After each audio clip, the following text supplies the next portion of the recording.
i fysik. Välkomna till Kungliga Vetenskapsakademin och den här presskonferensen då vi ska presentera årets Nobelpris i fysik. Welcome to the Royal Swedish Academy of Sciences and this press conference where we will present this year's Nobel Prize in Physics. We will keep to our tradition and start in Swedish and then continue the presentation in English. And you are of course welcome to ask questions later on in either language. Jag heter Hans Ellegren och är ständig sekreterare här på Kungliga Vetenskapsakademin. På min ena sida sitter professor Olle Eriksson, ordförande för Nobelkommittén i fysik. Och på andra sidan professor Göran Johansson, ledamot av Nobelkommittén för fysik och sakkunnig inom ämnet. My name is Hans Ellegren. I'm Secretary General of the Royal Swedish Academy of Sciences. To my right is Professor Olle Eriksson, Chair of the Nobel Committee for Physics. And to my left, Professor Göran Johansson, member of the Nobel Committee for Physics and one of the experts in this field. Årets pris handlar om att möta kvantmekaniken på ny skala. This year's prize is about encountering quantum mechanics on a new scale.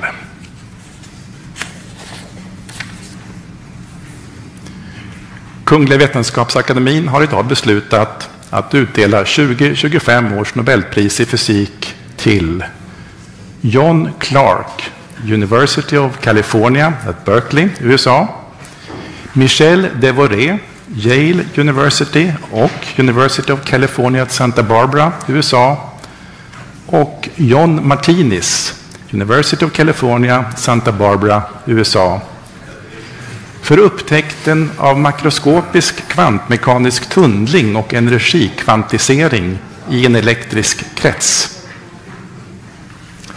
The Royal Swedish Academy of Sciences has today decided to award the 2025 Nobel Prize in Physics to John Clark, University of California at Berkeley, USA, Michel Devoré, Yale University and University of California at Santa Barbara, USA, and John Martinis, University of California at Santa Barbara, USA, for the discovery of macroscopic quantum mechanical tunneling and energy quantization in an electric circuit. Professor Eriksson will now give us a short summary of the prize. Please. This year we celebrate the centennial anniversary of the discovery of quantum mechanics and the seminal publication of Werner von Heisenberg. This is a theory of the microcosmos, that of atoms and electrons. And there is no advanced technology used today that does not rely on quantum mechanics and quantum physics. Examples are easy to find in the room: mobile phones, computers, cameras, and the fiber optic cables that connect our world. Quantum mechanics stands on several pillars, most prominently the energy quantization and the quantum mechanical tunneling phenomenon. This year's Nobel laureates have shown experimentally in studies published in the mid-1980s that quantum mechanical effects are found in new vistas outside of the realm of the microcosmos, hence embracing macroscopic objects. Thank you, Olle. And Professor Johansson, can you give us a more in-depth presentation of this year's prize? Yes, thank you.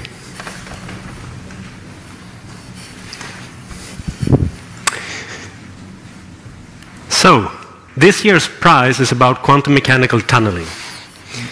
This is a quantum mechanical effect that was discovered soon after Erwin Schrödinger published his famous wave equation in 1926, almost exactly 100 years ago.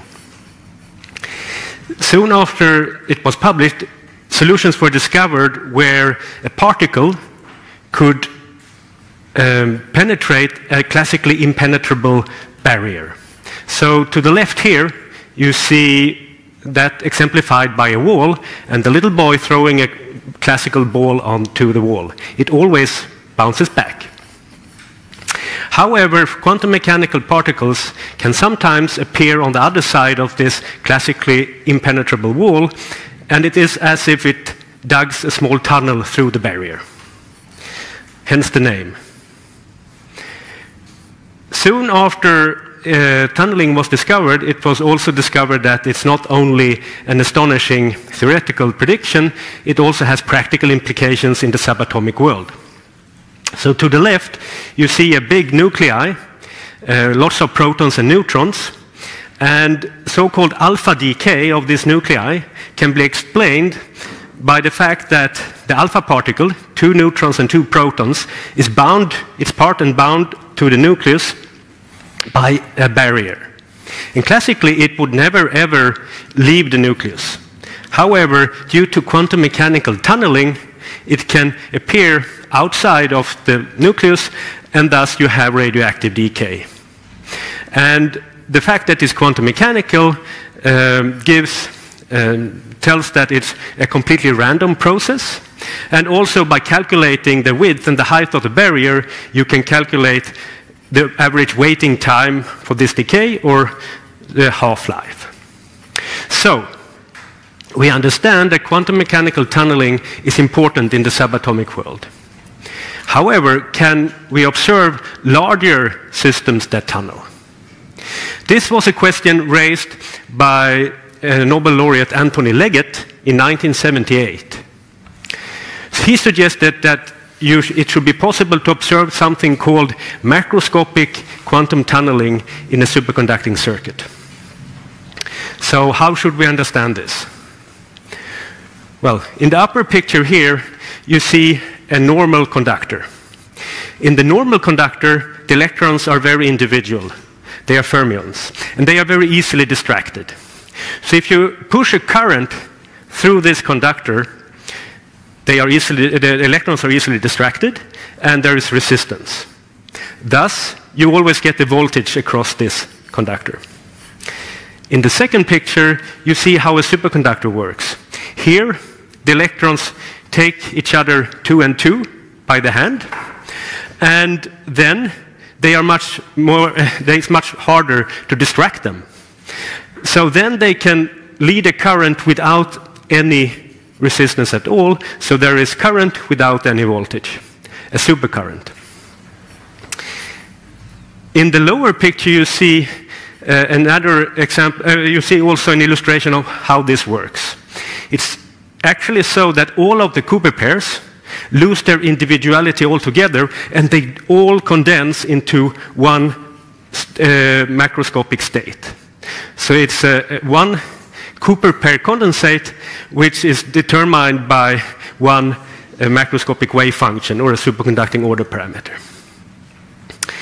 And you see there is a small gap between the two conductors in the lower picture, and that's a so-called Josephson junction. So in 1962, Brian Josephson predicted that you can, even if there is a small weak link or a gap in the conductor, you can still have a supercurrent. And he derived simple equations for how the current and the voltage in this junction relates to the macroscopic wave function on the two sides of the weak link.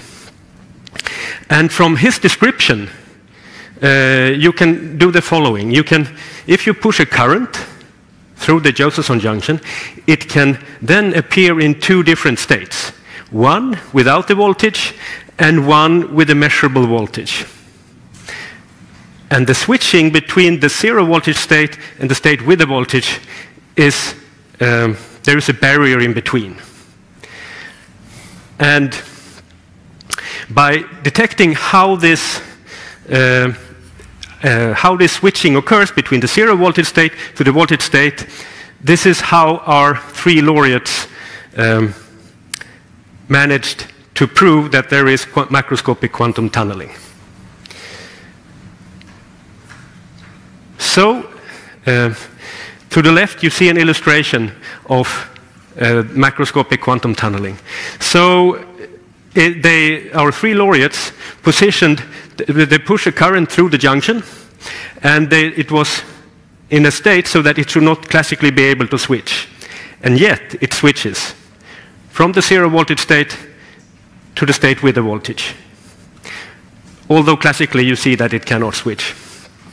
And if you're a physicist, you might realize that the smoking gun evidence for this macroscopic quantum tunneling are when the black dots here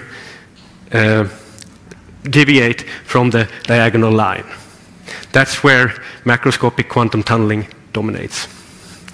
So the three laureates, so this breakthrough experiment was performed in 1985 at Berkeley, and the group leader, John Clark, had long experience of working with Josephson junctions. John Martinez was his senior PhD student at the time, and Michel Devoré was a postdoc coming from Saclay outside of Paris, with experience from low-temperature physics, but not with Josephson junctions, molecular solids. So this trio did not only do this breakthrough experiment, they also did another breakthrough experiment the same year. So the name quantum physics comes from the fact that atoms absorb and emit energy in packages, so-called quanta. And by irradiating the Josephson junction with microwaves, they could verify that this macroscopic object absorbs energy in a quantized way. So there are quantized energy levels. So, yes, I just want to mention also that in this system of the Josephson junction, there are billions of Cooper pairs. So it's really a macroscopic object in that sense. Okay, so this might sound a little bit abstract.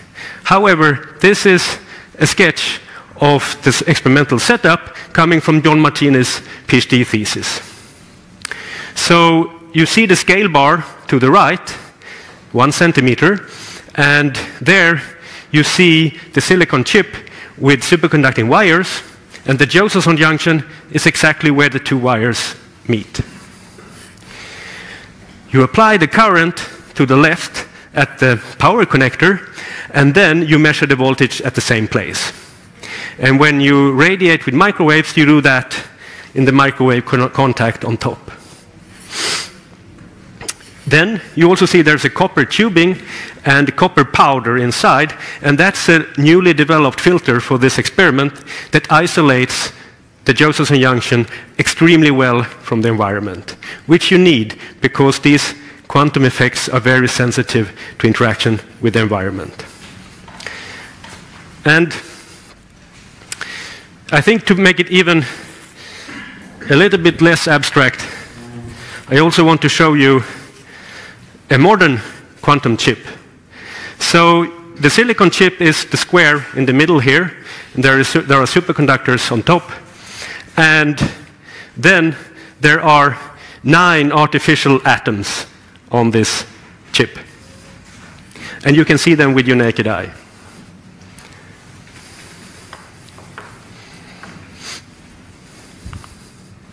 So, the three laureates has established, so the picture illustrates how they have taken quantum tunneling and quantum physics from the subatomic world onto electric chip.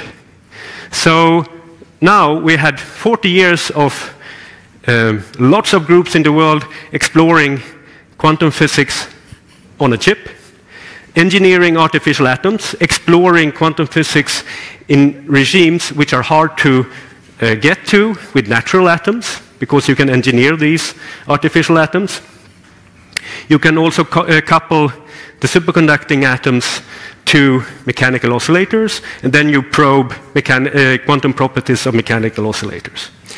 And you may also have heard that this is one of the platforms where you can develop a quantum computer. Thank you.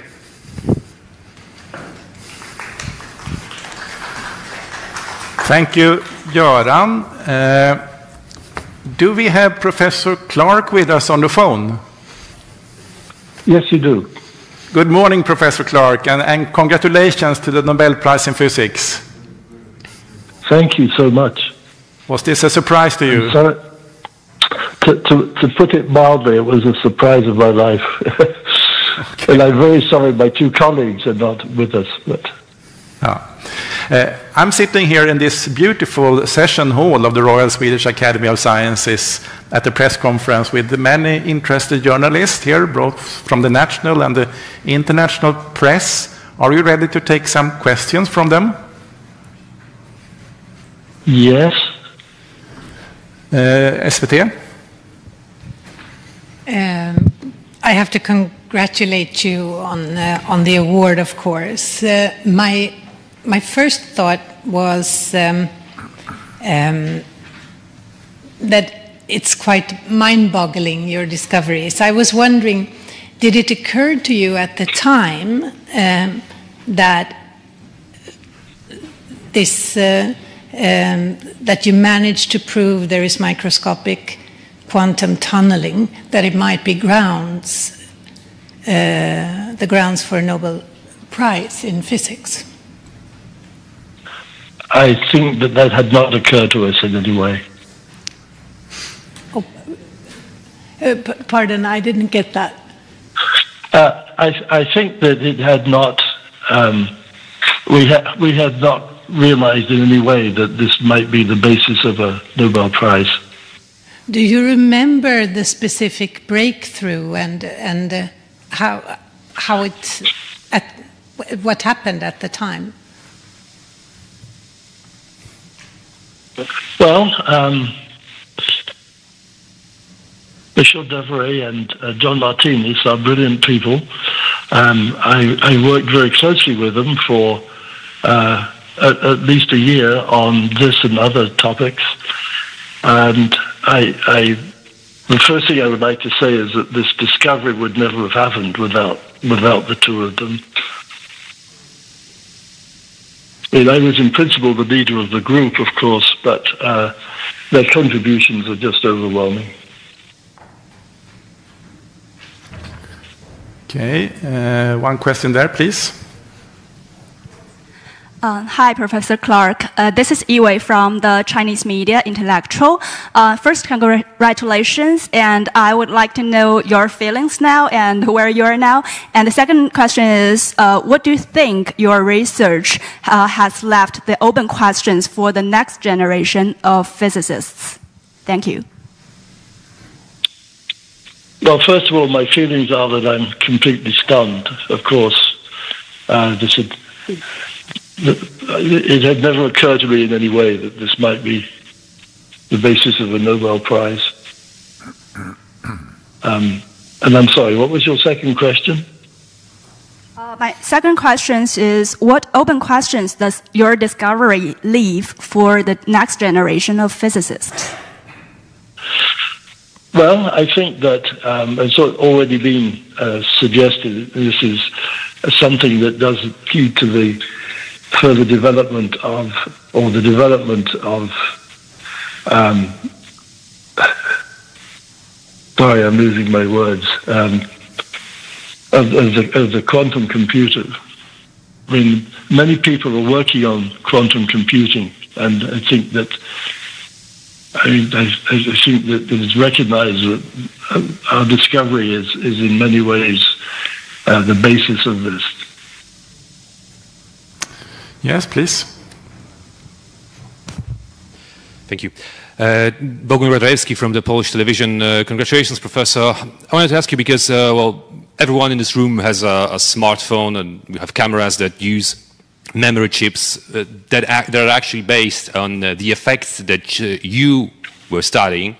I wanted to ask you, did you predict when you made your discoveries that they are going to have such a widespread practical applications? And what do you think is going to be the next step in that regard? It certainly had not occurred to us in any way that this discovery would have such a significant impact. And we were buried in understanding the physics and the calculations that went into this. And it was very much following up on this brilliant work by Tony Leggett, who of course also subsequently won the Nobel Prize. Also, I would like to say that I knew and still do know Brian Josephson very well. He and I were colleagues as graduate students together in Cambridge all those years ago. And I recognized that he was much more brilliant than I was. And I think that he and Tony will also be very thrilled that, along with Michel Devereux and John Martinez, we won the Nobel Prize. Mm-hmm. I'm not sure that I answered your question, but... More questions? Yes, please. Thank you. Congratulations, Professor Clark. My name is Yan Nanzhu from Mr. Salon in China. And my question is, quantum phenomena are universal. So where exactly is the boundary between the classical and quantum worlds? Thank you. Well, I think that the real difference is that the quantum world depends on quantum mechanics, which, as someone commented earlier in this discussion, quantum mechanics was discovered many years ago now by Schrödinger, almost 100 years ago. And that's the underlying basis. The thing is that classical physics doesn't depend on quantum mechanics. But it's really this discovery by Schrödinger almost a century ago that is the sort of underlying basis of all of this work and of quantum mechanics. Mm-hmm. I'm Anneli Megner-Arn from Swedish TV4. Congratulations. I wonder what connections you see between the quantum computers and your discovery. Well, I think that our discovery in some ways is the basis of quantum computing. Exactly where all this fits in is not at this moment entirely clear to me, but I think that this is one of the excuse me a second. I think that I think that the basis of quantum computing relies to quite an extent on our discovery. But our discovery, as I said, also depends on many other people like Brian Josephson and Tony Leggett.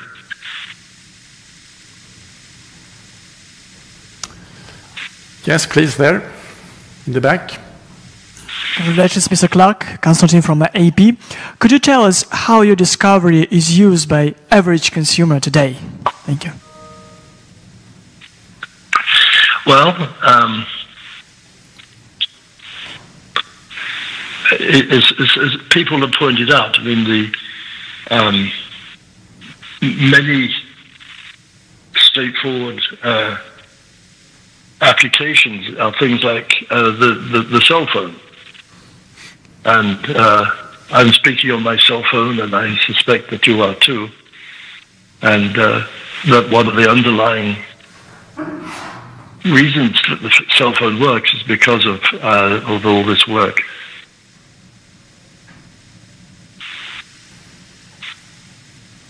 And of course other applications too, but I think that the most common one, I mean, almost everyone has a cell phone in the modern world. One last question.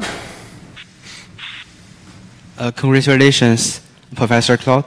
I have one question. Is that I'm also an experimentalist, and now we say this superconducting qubits and the neutral atoms and trapped ions are both good candidates for supercomputing in the future. Which one you think is most strength in the future?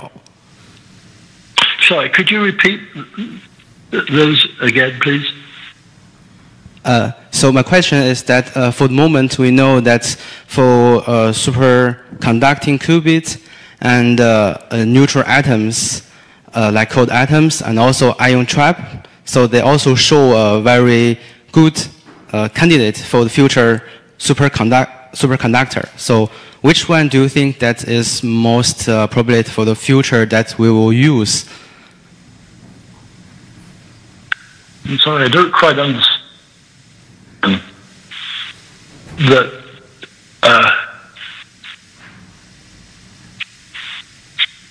I mean, you talked about qubits and neutral atoms, and what exactly are you asking? Maybe we need to take that question afterwards. Okay, yes. I think this was the last question for you, Professor Clark. Thank you, and once again, our warmest congratulations. Thank you. Thank you so much. We look forward to meeting you in Stockholm in December for the Nobel Prize ceremony. Yes, well, I look forward to being there too. Yeah. Bye-bye, and congratulations again. Good. Thank you. Thank you. Goodbye now. Okay, so let's move on to more questions about the physics prize and the research involved, or if you want to ask the committee something about their work. And again, you can ask either in English or in Swedish.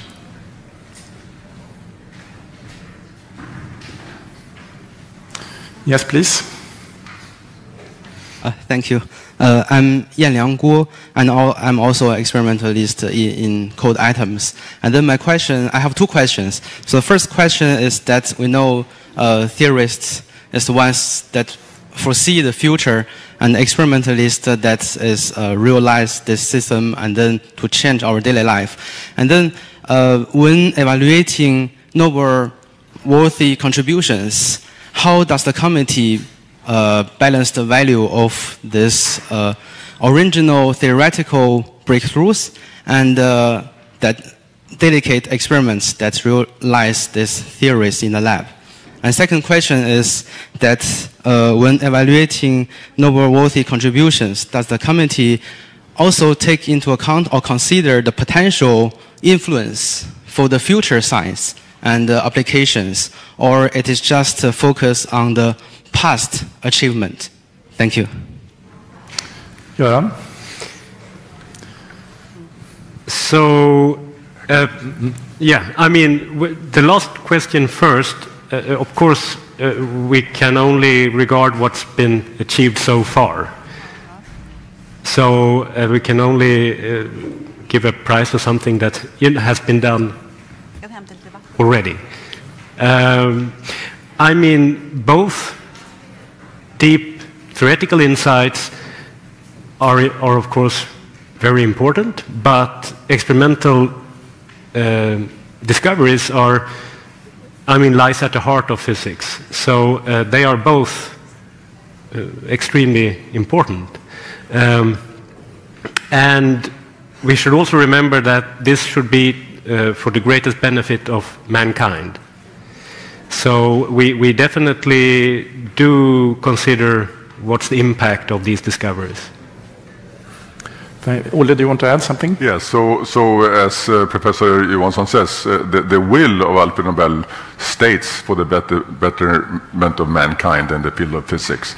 And so this, of course, could be something that is very practical, but it could also be something that tells us where we are in cosmos, you know, anything on cosmology and black holes. And it's important, I think, to remember the quantum mechanics has basically three founding fathers. It's Heisenberg, Schrödinger, and Paul Dirac. And Paul Dirac was awarded the Nobel Prize in 1933. And he was asked at the award ceremony then by someone like you, what is the use of your discovery? And he says, I don't think there's any use of that at all. And he was asked again, but maybe in the future? And he says, no, I don't think so, not even in the future. And so this genius of a man, for once he was wrong, because as I said a few minutes ago, there's no technology that we use today that does not rely on their discoveries. And so the important thing here is that science always advances our society. So even if we don't know something for tomorrow, goodness will always come. I think it's time to stop there. If you have further questions, you can ask committee members after this press conference.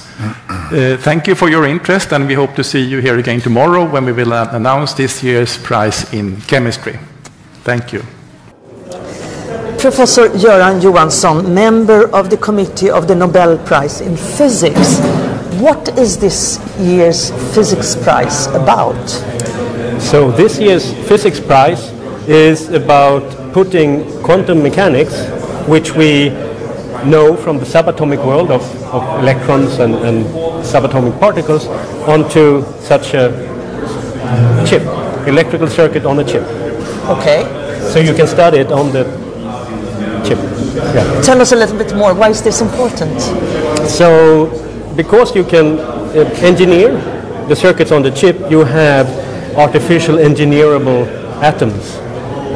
So instead of having sort of only the natural atoms, you can explore new parameter regimes. You can increase the coupling between, for example, an atom and a cavity, if you like, because there are lots of theories about this. And then in this kind of systems, you can look at different aspects and check that quantum mechanics works.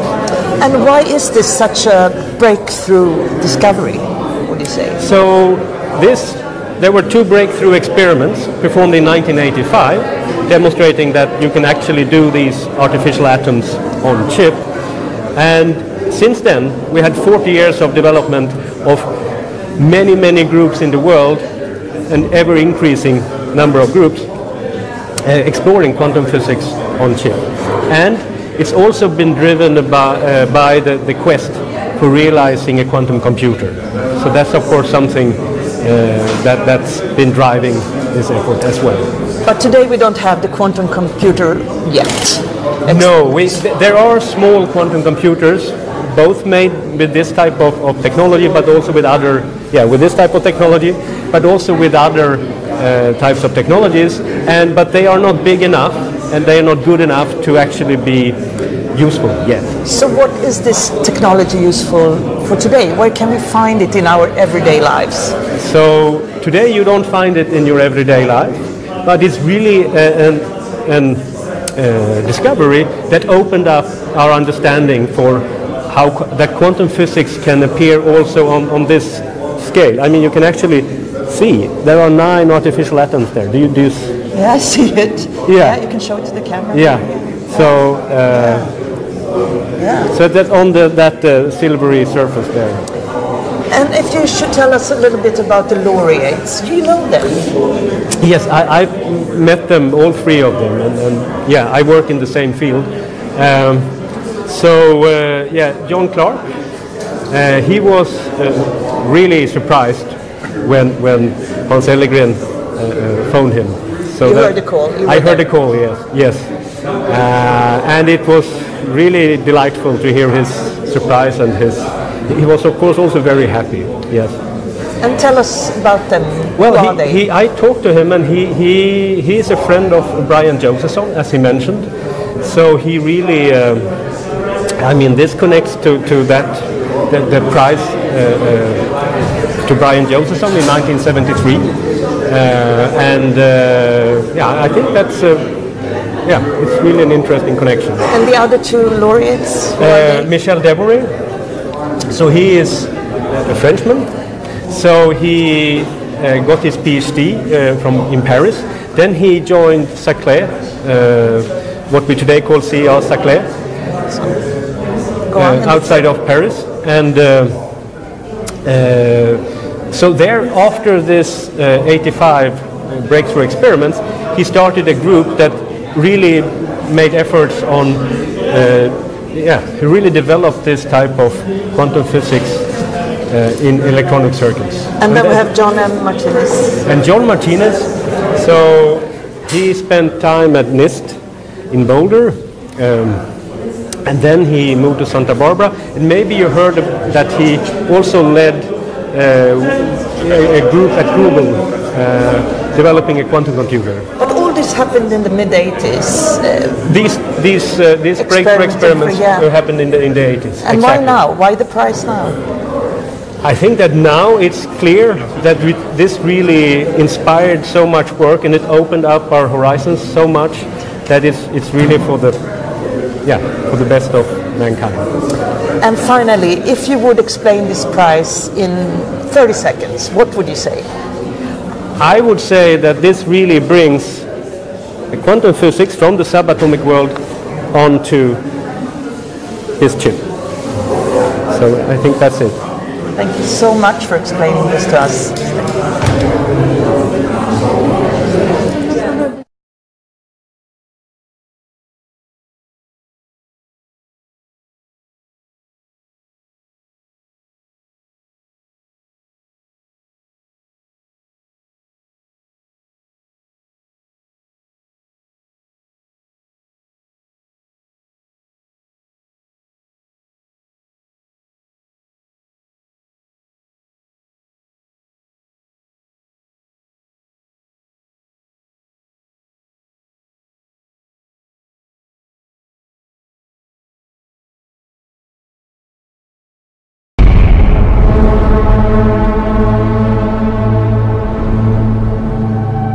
Hidden amongst these snow-covered hills is a secretive institution.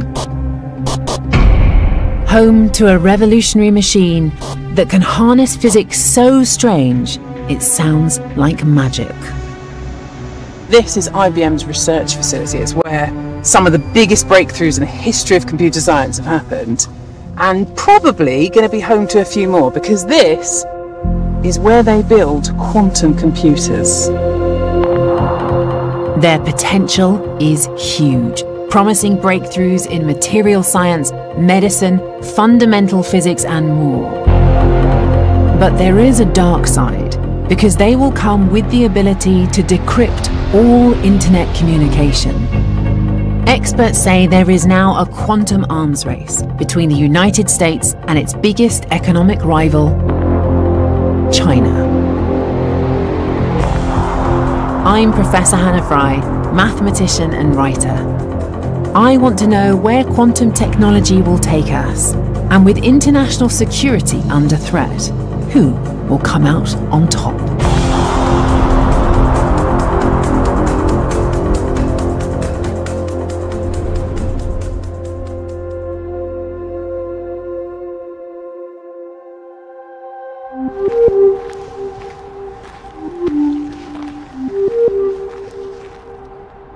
This is the research headquarters for one of the oldest companies in tech, IBM. They've been inventing new computing technology here since the 1960s. It's like the Jetsons meets the Flintstones. Quantum scientist Olivia Lanes is showing me IBM's newest experimental machine. This big shiny behemoth is IBM Quantum System 2. Sounds like it's on. What is the big deal there? I mean, why not just build an ordinary supercomputer? It's a totally different avenue. It's not just supercomputers, but better, or AI, but more powerful. It's an entirely different way of computing. The big difference is the computer's ability to harness the mysterious effects of quantum physics. Standard computers, they calculate by using billions of tiny little on and off switches known as bits.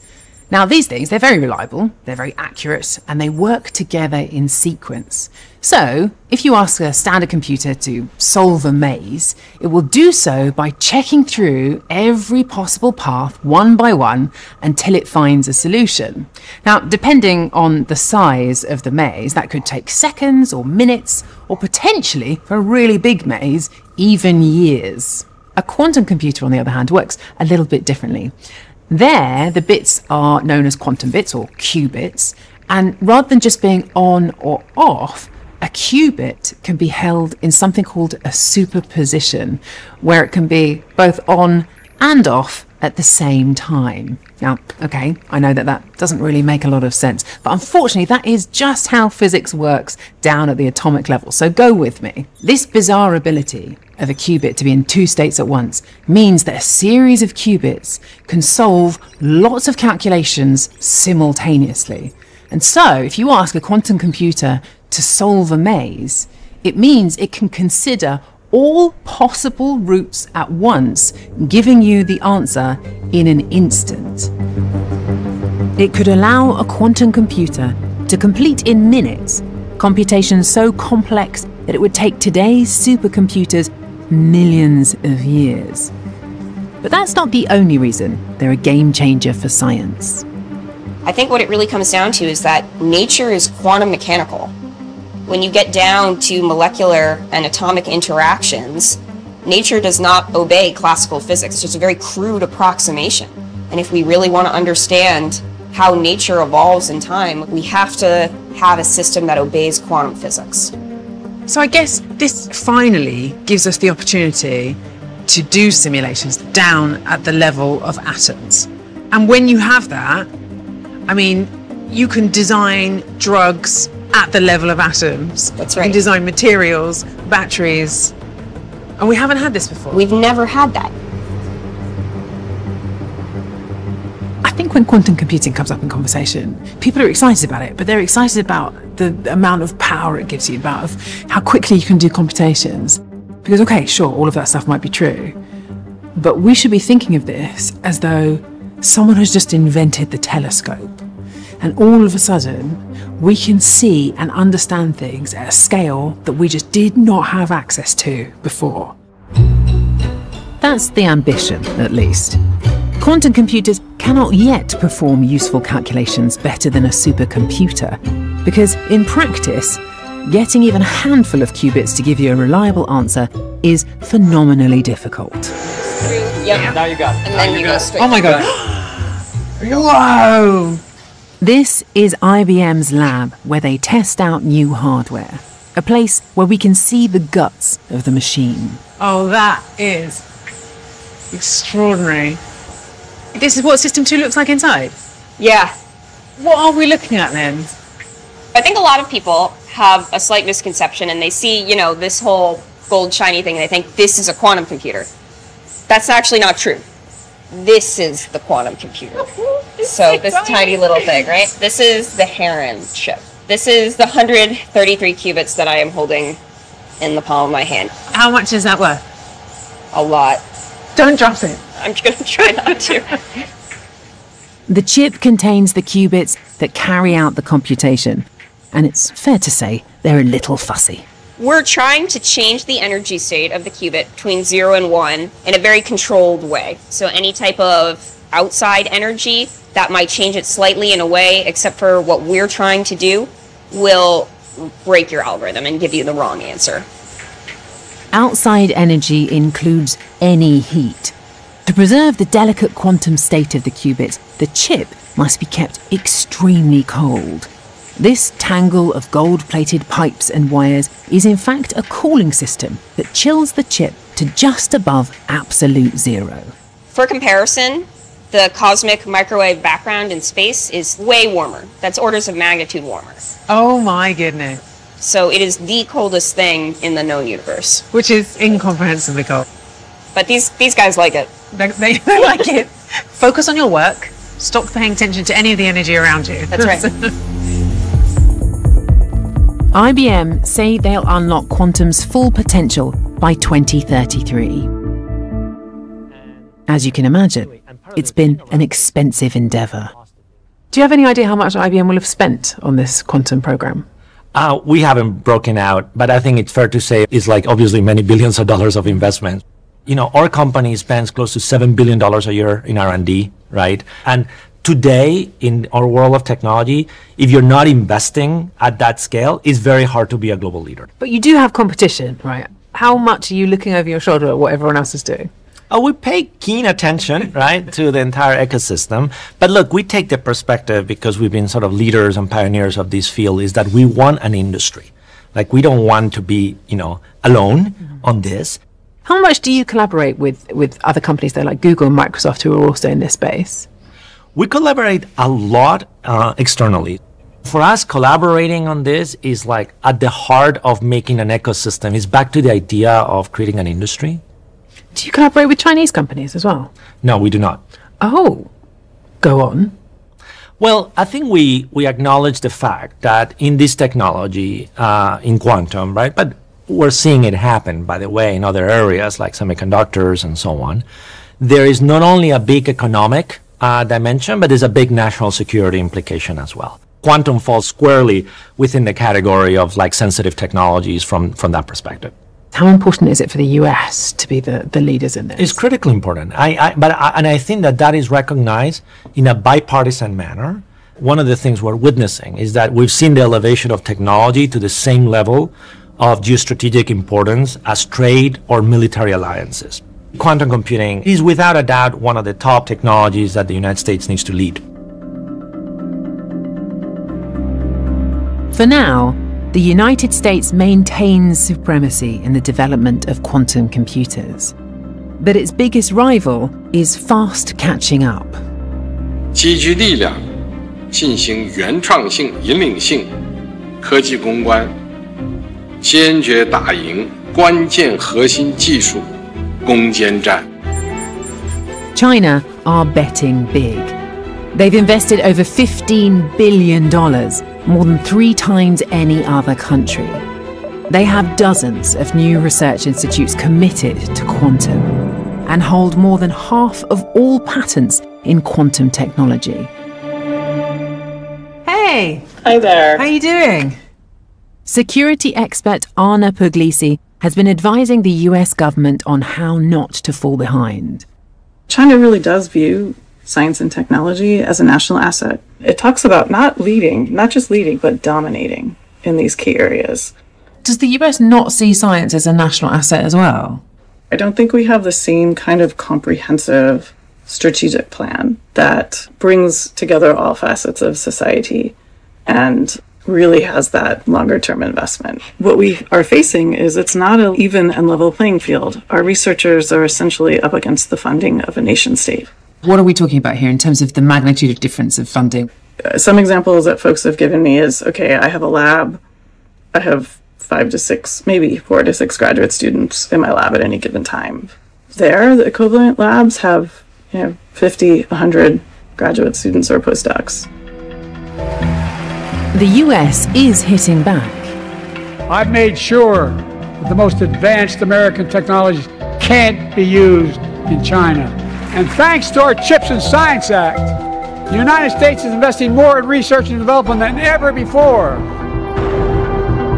Whoever is the first to realize the potential of quantum computers will wield incredible power.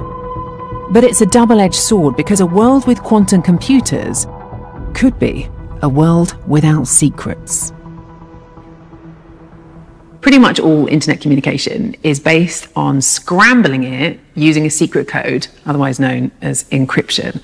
And a lot of it uses a very clever mathematical trick involving prime numbers. What we do is you take 2 prime numbers, let's say 17 and 31, and then you multiply them together to give you a code, in this case 527. Now that bit is very straightforward, very easy for computers to do that, multiply numbers together. What is much harder is if you only have the long number, working out what those 2 secret primes were. The only way that you can do this with classical computers is by checking through all the prime numbers just to see if they work, one after the other after the other. A common type of encryption, RSA, uses prime numbers that are hundreds of digits long. To crack those codes, it would take a conventional computer trillions of years. That's really the obstacle of encryption. It's not that it's impossible, it just takes a really, really long time. This is where quantum computing comes in, because quantum computers using superposition can simultaneously run numerous calculations at the same time and can take something like this down to being crackable within just a few minutes.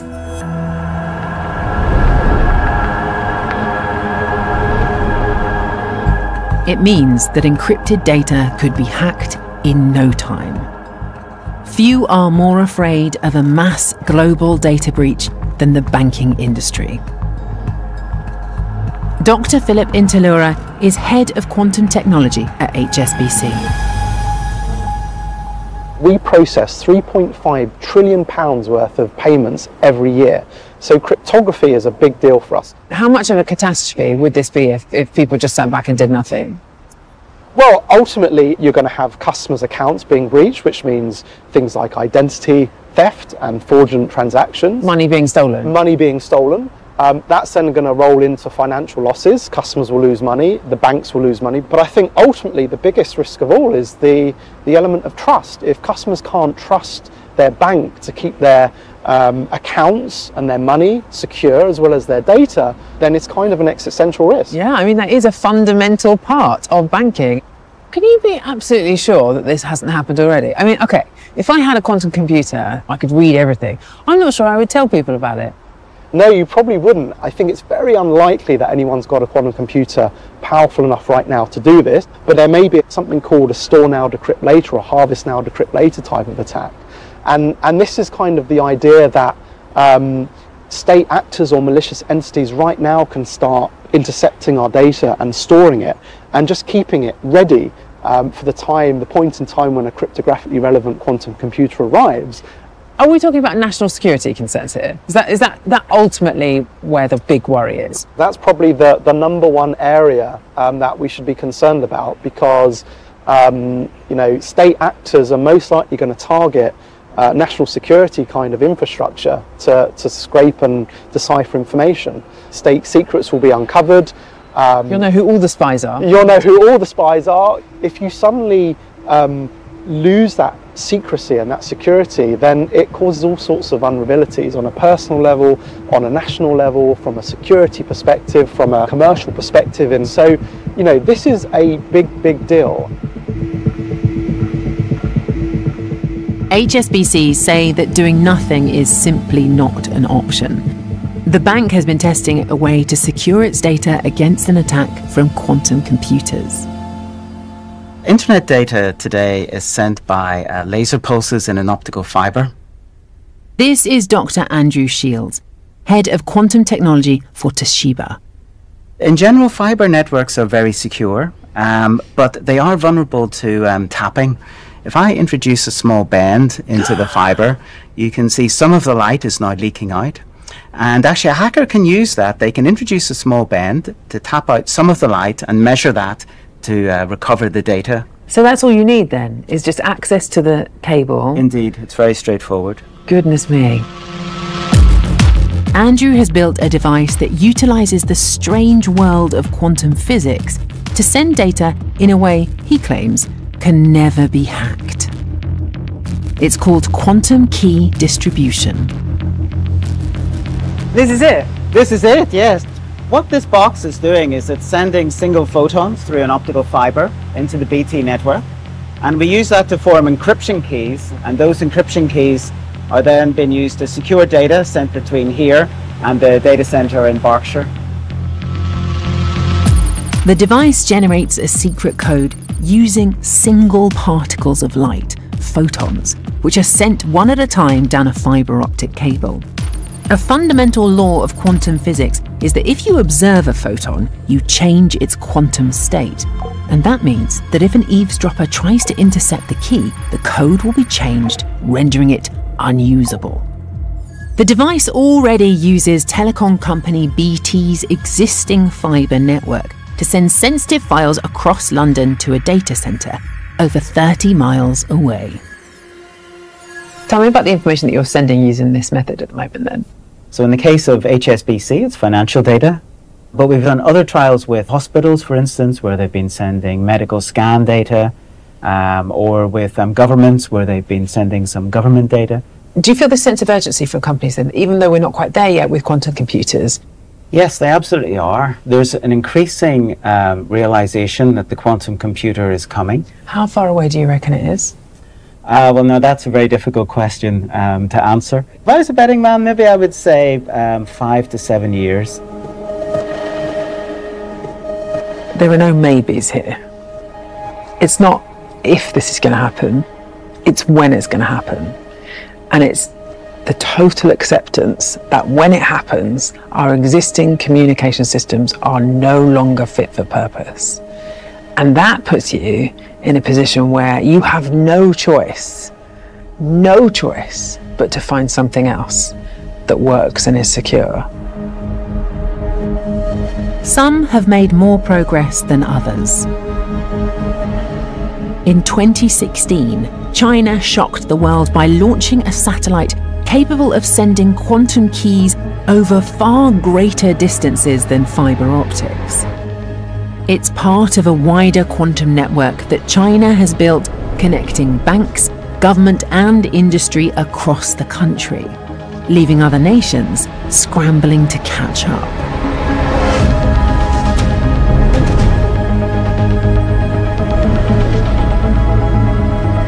On the gleaming streets of Singapore, the quantum revolution has found fertile ground. Scientists here want to build an unhackable network that can be commercialized, so anyone can use it.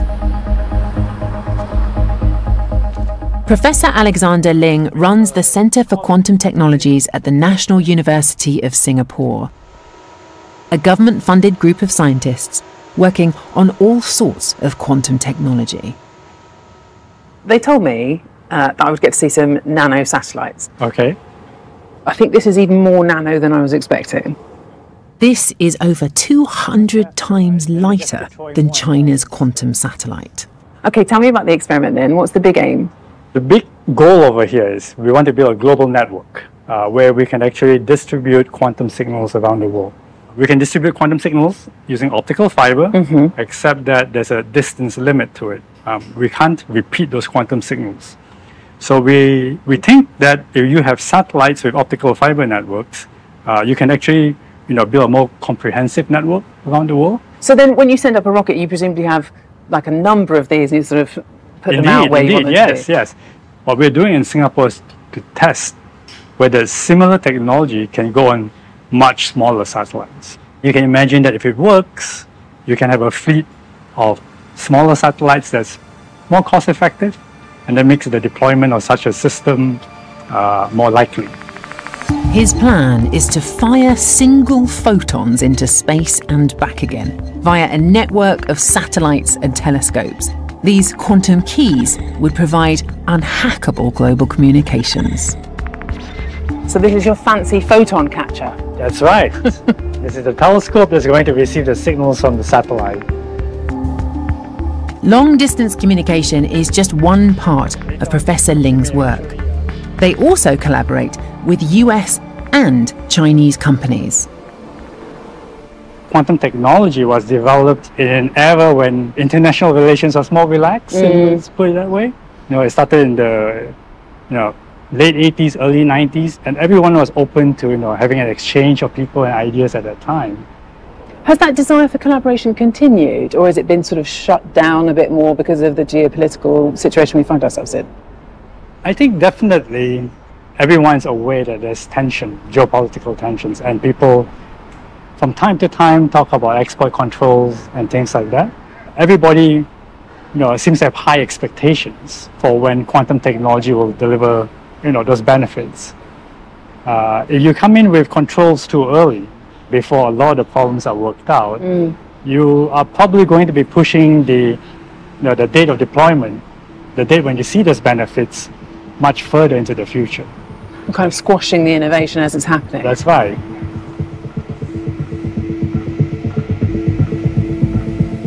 Scientists understand how quantum computers could supercharge their discoveries. Banks and governments see the risks and the potential for economic growth. But will a high-stakes duel for supremacy really define the future of global power? I I think the rhetoric around this is always framed as a quantum race, right, between two giant superpowers who are throwing everything they have at it. But I sort of don't think that this is like races that we've had before. I don't think this is like the space race or the nuclear arms race, because I don't think that we're in a situation where you can only have one winner. The quantum future is about building a scientific tool that allows us to see and understand the universe down at the level of atoms in a way that we have just never had access to before. And okay, maybe I'm just being optimistic, but I think that that is something that all of humanity will stand to benefit from.